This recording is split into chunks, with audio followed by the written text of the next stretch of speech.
Welcome to the podcast that refuses to let you live on autopilot. This isn't about motivation quotes or someday plans. It's about real tools, clear decisions, and the strategies that turn intention into momentum. Your presenters are coaches and truth tellers who live this work. They help people break stuck patterns, cut through the noise, and build lives that actually move forward. No theory, no fluff, just execution. This is for people done circling the runway, ready to choose growth over comfort, ready to build their best life on purpose. Lean in. Here are your hosts, Christine Baylor-Goodlander and Melanie Olivieri. Greetings, beautiful people. It's Christine and Melanie from Collaborative Growth Coaching. And today we are going to talk about energy. What's genuine energy versus push energy? And how does your vibe shape your everyday life and your relationships? So think about this. Have you ever walked into a family gathering and someone corners you with something like, "You have to try my casserole. You will hurt my feelings if you don't do it. Eat it, eat it." And suddenly you're trying to plot your escape to get out of the house or hide behind Aunt Susie's plant. Or have you ever noticed sometimes that the more you push your kids or your partner or your friends to do something, the more they dig their heels in and say no? But when you simply offer with love and space to say no, amazing things can happen. Space makes a big difference. Huge. So when you offer like a genuine energy, it really is an offer. You know, you're offering an idea, you're offering help, you're giving with openness and letting go of that need for a response. Your kids, your friends, your partners, they feel that. They feel like they're safe. They feel like they're not trapped. They feel respected. And then you have that push energy. And notice when I say it, even my voice changes, right? You're insisting or you're guilting someone into something. You're trying to maneuver to get your way. You must. You have to. That other person then feels like resistance, pressure. They're being pushed. So the universal laws are always at play. And, in relationships, energy is primary. When you come from love and freedom, you're safe to be around. Others sense your openness and they respond with trust. I remember trying to get one of my kids to eat their veggies. And if I had said, "You have to eat this broccoli or there is no dessert," well, it would have been World War broccoli. But if I simply put it out or ate some with genuine enjoyment, half the time they reach for it themselves. No pressure, just an invitation. We always had an invitation in our house that said, "Take a piece of something, try it. If you don't like it, you don't have to eat it." But it was an invitation to try something new and different. Yeah, we had the opposite. You're going to sit here till you eat it.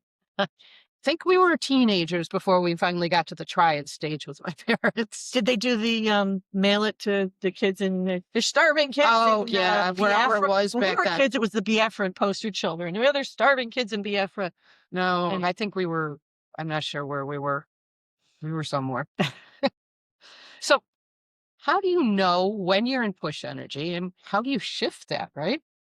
So some everyday signs are kind of like when you're repeating yourself over and over again. Did you do that? Are you going to do it now? Can you get that done?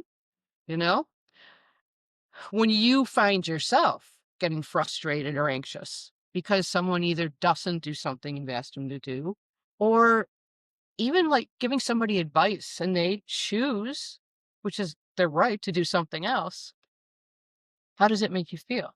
If it bothers you, you're in that push energy. And then there's the whole manipulating with guilt thing. If you loved me, ... So how do you shift that?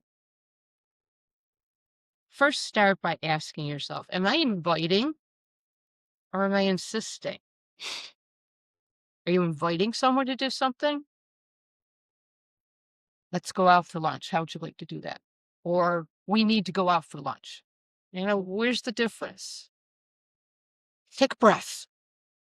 Breath work. I don't know breath work, but take a breath and offer the idea without attachment. And if the person can do it or chooses to do it, that's fantastic. But they don't have to.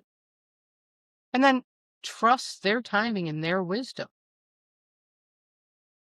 I don't know if you have cats. I lived with cats the whole time I was growing up, right? You can't force a cat to snuggle. They will dodge you every time, and they're slinky. And you think you got them, they're going, but they're gone. But if you sit quietly and you open up, they might just curl up on your lap. True. We had a cat.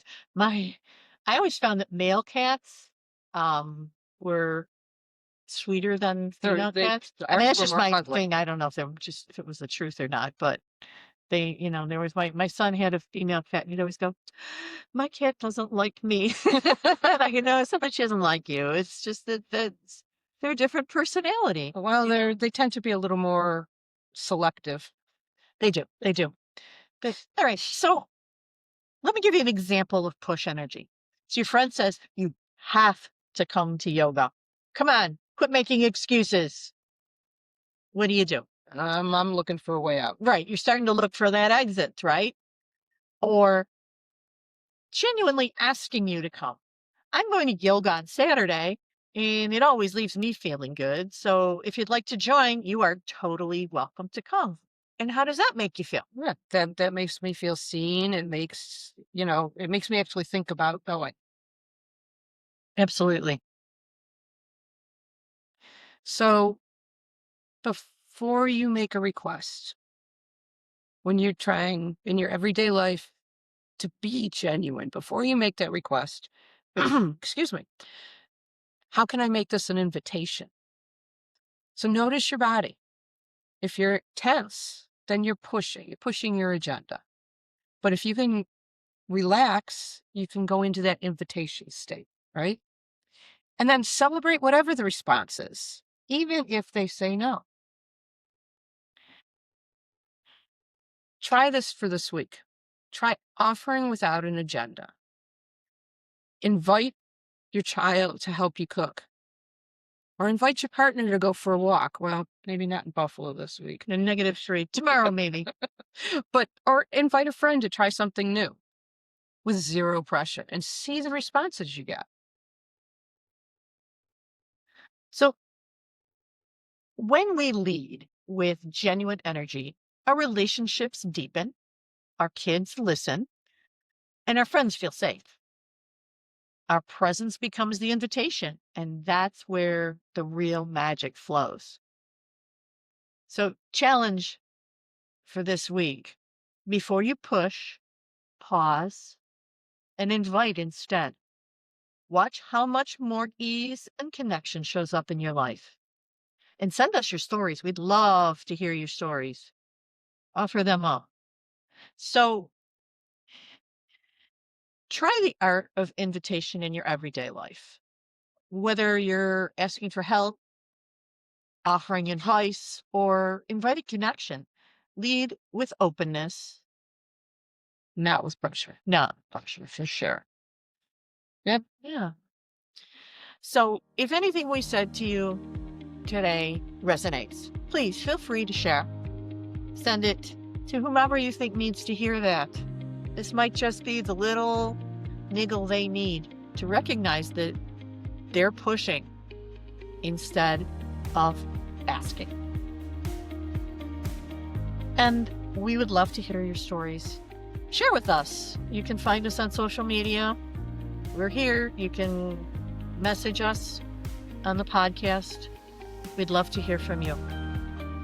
So in the meantime, continue to dwell in your limitless possibilities, and we look forward to seeing you in the next episode. We do. Bye for now.